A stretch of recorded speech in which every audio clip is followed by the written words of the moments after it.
Students, आज हम लोक व्यय के सहायक सिद्धांत या नियम के बारे में जानेंगे। कल हमने लोक व्यय का अर्थ, परिभाषाएं, उद्देश्य और इसके सिद्धांत देखे थे। शुरू करते हैं लोक व्यय के सहायक सिद्धांत या नियम। लोच के सिद्धांत का अर्थ यह है कि लोक व्यय की संरचना इस प्रकार होनी चाहिए कि उसमें आवश्यकता और परिस्थितियों के अनुसार कमी या वृद्धि की जा सके। संकट काल या मंदी काल में लोक व्ययों की वृद्धि की आवश्यकता होती है और इसके विपरीत मुद्रा प्रसार की परिस्थितियों में लोक व्ययों को कम करना होता है। अतः लोक व्यवस्था में इस प्रकार का लोच रहे कि उसे एक ओर अर्थव्यवस्था की आवश्यकताओं और दूसरी ओर कर तथा आय के अन्य स्रोतों के अनुरूप उसमें समायोजन किया जा सके। यह उल्लेखनीय है कि सरकारी व्ययों में वृद्धि करना तो सरल होता है, लेकिन संकट काल में उसको कम करना अथवा किसी एक मद पर व्यय को कम करना और अधिक आर्थिक ढांचे पर प्रभाव डाले बिना दूसरी मद पर व्यय को बढ़ाना आसान नहीं होता। अतः यह अधिक आवश्यक है कि सार्वजनिक व्यय के प्रावधान इतने लोचपूर्ण हों कि संकट के समय उसमें सरलता से कमी की जा सके। उत्पादकता का सिद्धांत इस बात पर जोर देता है कि लोक व्ययों को ऐसी मदों पर व्यय करना चाहिए जिससे देश में उत्पादक शक्ति या उत्पादन की मात्रा में प्रत्यक्ष या अप्रत्यक्ष रूप से वृद्धि हो। इस दृष्टि से पूंजी निर्माण की गति बढ़ाने, उद्योगों की स्थापना करने, उत्पादन कार्यों के लिए सहायता प्रदान करने तथा रोजगार प्रदान करने इत्यादि की दृष्टि से किए गए व्यय उत्पादक व्यय माने जाते हैं। प्रारंभ में सुरक्षा व्यय को अनुत्पादक व्यय माना जाता था, लेकिन आज यह स्वीकार किया जाता है कि ये व्यय भी उत्पादक हैं, क्योंकि देश की सुरक्षा रहने पर देश में उत्पादन कार्यों में आसानी से प्रगति की जा सकती है। समान वितरण का सिद्धांत। इस सिद्धांत के अनुसार लोक व्ययों का नियोजन इस प्रकार करना चाहिए कि उससे देश में आय एवं संपत्ति का वितरण समानता की ओर बढ़े। इस आधार पर निर्धनों को लाभ पहुंचाने वाले कार्यों पर अधिक व्यय करना चाहिए। यह सिद्धांत इस बात पर भी जोर देता है कि पिछड़े और कम विकसित क्षेत्रों में विकास पर अधिक व्यय किया जाना चाहिए। समन्वय का सिद्धांत। भारत जैसी संघात्मक वित्त व्यवस्था में लोक व्यय में समन्वय के सिद्धांत पर भी जोर दिया जाता है। इस सिद्धांत का अर्थ है कि विभिन्न सरकारों अर्थात केंद्रीय, राज्य एवं स्थानीय सरकारों के व्ययों में समन्वय रखना चाहिए, जिससे ऐसा ना हो कि कुछ मदों पर तो व्यय दोहरापन हो जाए और कुछ मदों पर व्यय हो ही ना। अभी तक व्यय के सिद्धांत उतने अधिक विकसित नहीं हैं जितने कि करों के सिद्धांत, लेकिन फिर भी कुछ स्पष्ट और साथ ही आधारभूत सिद्धांतों का वर्णन किया जा सकता है जो धारा सभा के सदस्यों तथा जनता का उस समय तक पथ प्रदर्शन कर सकते हैं जब तक कि परिमापों की खोज न कर ली जाए। भारत में सार्वजनिक व्यय के सिद्धांत का पालन। सार्वजनिक व्यय के सिद्धांतों का अध्ययन करने के पश्चात यह विश्लेषण उचित होगा कि इन सिद्धांतों का भारत में कहाँ पालन किया जा रहा है। लाभ का सिद्धांत। भारत में सार्वजनिक व्यय में लाभ के सिद्धांत का अधिकतम पालन करने का प्रयास किया जा रहा है। इस दृष्टि से व्ययों को विभिन्न विकासात्मक, प्रशासनिक और सुरक्षात्मक कार्यों में इस प्रकार विभाजित किया जाता है कि समाज को अधिकाधिक लाभ मिल सके। मितव्ययिता का सिद्धांत। भारत में सैद्धांतिक रूप से तो मितव्ययिता के सिद्धांत को अपनाने पर जोर दिया जाता रहा है, लेकिन व्यावहारिक दृष्टि से प्रशासनिक शिथिलता और अकुशलता के कारण इस सिद्धांत का नाम मात्र को ही पालन हो पाता है। स्वीकृति का सिद्धांत। भारत में वैधानिक दृष्टि से स्वीकृति के सिद्धांत को पूर्ण रूप से अपनाया गया है। इसके अंतर्गत संसद अथवा विधानसभा से व्ययों की स्वीकृति के पश्चात उनके संबंध में प्रशासकीय स्वीकृति और तकनीकी स्वीकृति पर भी जोर दिया जाता है। स्वीकृति के सिद्धांत के पालन की जांच के लिए अंकेक्षण का प्रावधान भी है। बचत का सिद्धांत। भारत एक विकासशील राष्ट्र है और आर्थिक नियोजन के माध्यम से विकास योजनाओं में संलग्न है। इस दृष्टि से भारत में बचत के सिद्धांतों का पालन नहीं हो पाया है और प्रायः सभी राज्यों और केंद्रीय सरकार द्वारा घाटे का वित्त व्यवस्था की नीति अपनाई जा रही है। लोच का सिद्धांत, इस सिद्धांत को आंशिक रूप से ही अपनाना संभव हो सका है क्योंकि सरकारी कार्यक्षेत्र और उत्तरदायित्वों में वृद्धि होने के कारण व्यय निरंतर बढ़ते रहे हैं और आय कम होने पर व्ययों को उसी के अनुसार कम करने की कठिनाइयां रही हैं। उत्पादकता का सिद्धांत, सरकार ने नीति के रूप में उत्पादकता के सिद्धांत को अपनाया है, लेकिन मितव्ययिता के सिद्धांत का पूरा पालन न होने के कारण उत्पादकता के सिद्धांत का भी पूरी तरह पालन नहीं हो पाता है।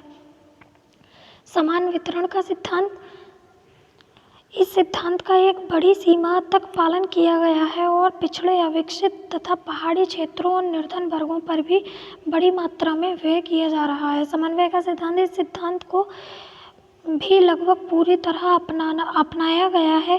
केंद्रीय, राज्य और स्थानीय सरकारों के मध्य आय और व्ययों के स्रोतों के स्पष्ट विभाजन तथा उचित समायोजन की व्यवस्था है।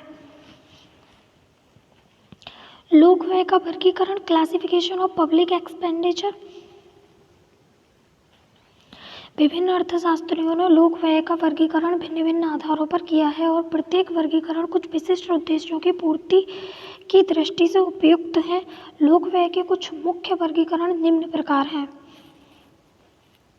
लाभ के आधार पर वर्गीकरण, आय के आधार पर वर्गीकरण, व्यय के प्रभावों के आधार पर वर्गीकरण, प्रशासनिक इकाई के आधार पर वर्गीकरण।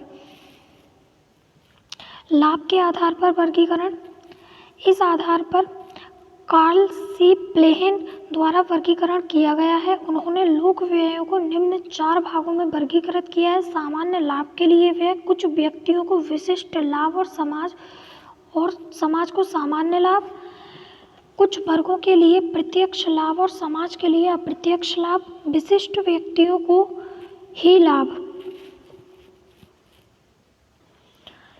आय के आधार पर वर्गीकरण, एफ निकलसन ने लोक व्यय को आय के आधार पर 4 भागों में विभाजित किया है।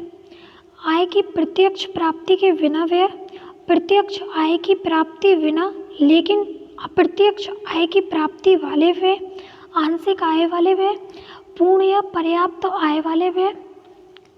व्यय के प्रभावों के आधार पर वर्गीकरण, यह वर्गीकरण H.C. एडम्स ने सरकार द्वारा किए जाने वाले कार्यों के महत्व के क्रम के आधार पर किए हैं।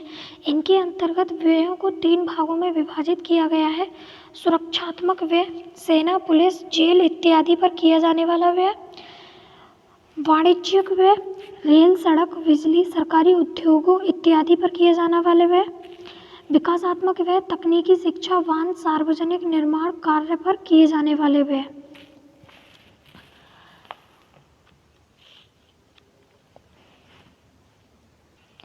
प्रशासनिक इकाई के आधार पर वर्गीकरण और प्रशासनिक इकाई के आधार पर भारत के संबंध में व्ययों को 3 भागों में विभाजित किया जा सकता है। केंद्रीय सरकार के व्यय, राज्य सरकार के व्यय, स्थानीय सरकार के व्यय।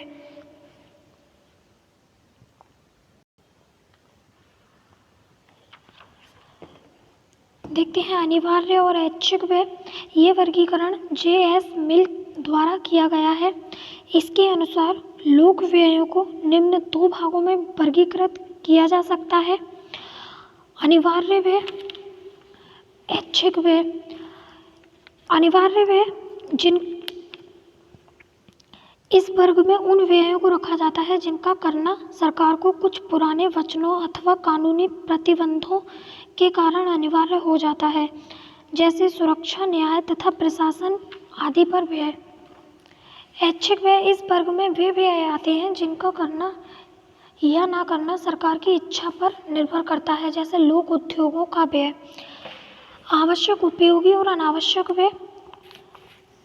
यह वर्गीकरण रोशर द्वारा किया गया है और निजी आवश्यकताओं के वर्गीकरण आवश्यक, आरामदायक और विलासिता की आवश्यकताएं पर आधारित है। इस वर्गीकरण के संबंध में वही टिप्पणी की जा सकती है जो J.S. मिल के वर्गीकरण के संबंध में की गई है।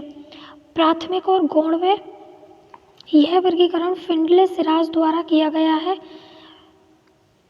व्याख्या निम्न प्रकार की जा सकती है इसकी: प्राथमिक व्यय और गौण व्यय। इस वर्ग प्राथमिक व्यय में उन व्ययों को रखा जाता है जो सरकार को सरकार कहलाने के लिए करने आवश्यक हैं, जैसे सुरक्षा, कानून व्यवस्था, ऋणों के भुगतान, व्यय इत्यादि। गौण व्यय जैसे शिक्षा, स्वास्थ्य इत्यादि पर किए जाने वाले व्ययों को शामिल किया जाता है। अनुदान और क्रय मूल्य। डाल्टन ने लोक व्ययों को दो भागों में विभाजित किया: अनुदान और क्रय मूल्य। जब सरकार व्यय के बदले कुछ लाभ या सेवाएं प्रतिफल प्राप्त करती है, क्रय मूल्य कहलाता है, जैसे कर्मचारियों का वेतन, डाक तार सेवा से आय, रेलों पर व्यय का प्रतिफल इत्यादि। अनुदान में उन व्ययों को शामिल किया जाता है जिनके बदले सरकार को तत्काल कोई लाभ नहीं मिलता: पेंशन, सामाजिक सुरक्षा, अकाल सहायता। डाल्टन ने यह भी स्पष्ट किया है कि एक ही व्यय में अनुदान और क्रय मूल्य साथ साथ होते हैं। उदाहरण के लिए, यदि सरकार अपने कर्मचारी को निजी क्षेत्र के कर्मचारियों से अधिक वेतन प्रदान करती है तो इसका आधिक्य को अनुदान कहा जाएगा। हस्तांतरणीय और गैर हस्तांतरणीय व्यय। यह वर्गीकरण पेगु द्वारा किया गया है। हस्तांतरणीय व्यय वे व्यय होते हैं जो प्रत्यक्ष रूप से जनता को हस्तांतरित हो जाते हैं, हस्तांतरणीय व्यय कहलाते हैं, जैसे ऋणों पर ब्याज, पेंशन, सामाजिक सुरक्षा पर व्यय, कर्मचारियों का वेतन इत्यादि। गैर हस्तांतरणीय व्यय वे व्यय कहलाते हैं जो प्रत्यक्ष रूप से जनता में हस्तांतरित नहीं होते, जैसे सुरक्षा व्यवस्थाओं के निर्माण और अनुरक्षण पर व्यय, प्रशासनिक सेवा, निःशुल्क शिक्षा, न्यायालय, डाक सेवा इत्यादि पर व्यय। स्थिर और चल व्यय जे.के. मेहता द्वारा किया गया है। इसका वर्गीकरण इसमें मूल तथा सहायक लागत की धारणा पर आधारित है। स्थिर व्यय वे व्यय होते हैं जिनकी लागत में जनता द्वारा प्रयोग की मात्रा का प्रभाव नहीं पड़ता। सुरक्षा व्यय, प्रकाश स्तंभों पर व्यय। चल व्यय वे होते हैं जैसे डाक सेवा, शिक्षा, चिकित्सा सुविधाओं पर व्यय इत्यादि। आगम और पूंजी व्यय। लोक व्ययों का वर्गीकरण लेखाकर्म की दृष्टि से किया जाता है। उन व्ययों को आगम व्ययों में शामिल किया जाता है जो निरंतर चलने वाली क्रियाओं पर करना होता है, जैसे सरकारी कर्मचारियों का वेतन। प्रशासनिक। निजी और सार्वजनिक व्यय में अंतर। Difference between private and public expenditure. प्रत्येक व्यक्ति अपनी आय के अनुसार ही व्यय करता है, परंतु सरकार अपनी आय का ध्यान न रखकर देश की परिस्थितियों को ध्यान में रखते हुए अपना व्यय करती है। प्रत्येक व्यक्ति अपना व्यय केवल अपनी और अपने कुटुंब की भलाई के लिए ही करता है, परंतु सरकार अपना व्यय अपनी प्रजा की भलाई के लिए ही करती है। प्रत्येक व्यक्ति के व्यय के प्रभाव उस पर या उसके परिवार पर पड़ते हैं, परंतु सरकारी व्यय का प्रभाव सारे समाज पर पड़ता है। व्यक्ति जब चाहे अपने व्यय को कम कर सकता है और या बंद कर सकता है, परंतु सरकार के लिए ऐसा करना आसान नहीं है, क्योंकि सरकारी व्यय का संबंध देश की सभी समस्याओं से होता है। मनुष्य अपना व्यय करने के लिए स्वतंत्र है, उस पर व्यय करने के लिए कोई दबाव नहीं डाल सकता, परंतु सरकार पर व्यय करने के लिए दबाव डाला जा सकता है। जनतंत्र में प्रजा सरकार पर कुछ निश्चित व्यय करने के लिए दबाव डाल सकती है। आई होप आपको ये वीडियो पसंद आए। वीडियो पसंद आए तो वीडियो को लाइक एंड शेयर करें और चैनल को सब्सक्राइब करें। मिलती है नेक्स्ट वीडियो में, तब तक के लिए टेक केयर।